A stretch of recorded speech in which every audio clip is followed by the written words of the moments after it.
Today we're out here back in Lakeway. We have a basin that has a duplex pump system in it. Originally this building had a septic system up front. We're getting rid of that. That's what you can see behind us going on.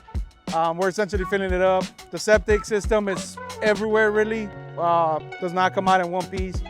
So that's what we're doing now. We're just filling up the hole as the code requires us to do. But essentially, we deleted the septic system. Now we're on this duplex system that shoots from here, goes all the way back to the property line into the city sewer. The 4-inch piping we see here, that is the sewer drain coming in out of the building from the bottom of the grade to here. That's be 4 feet. I am not 4'2". I don't know why it makes me look this shorter, but I'm 7 foot tall.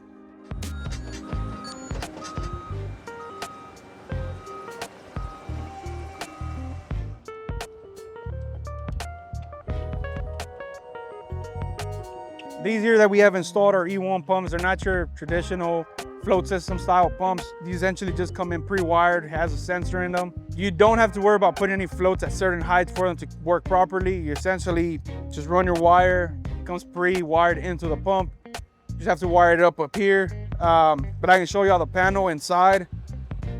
These pumps that we installed here are E1 pumps. They don't rely off of floats like traditional pumps do. They essentially just have everything pre-wired into the pump itself. And then you come up here and everything's labeled as to what wire does what.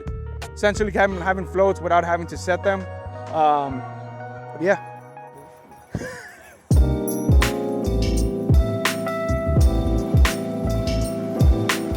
Back here is where the city tap was at. The 6-inch green pipe, essentially what tells us is here.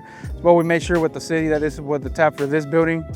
What we did down there to be able to attach to it, we installed a 6x4 Y, brought it over with the 45, and per code with the set inspector here in Lakeway, we had to put a rolling offset on our fittings at a 45-degree angle to meet code.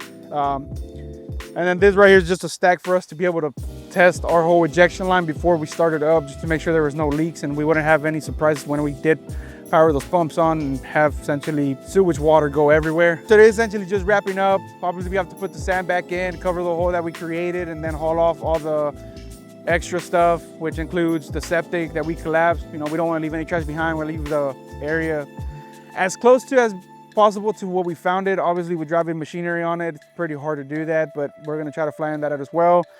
If you ever need to switch over from a septic to a city sewer, just give us a call. We'll be more than happy to help you.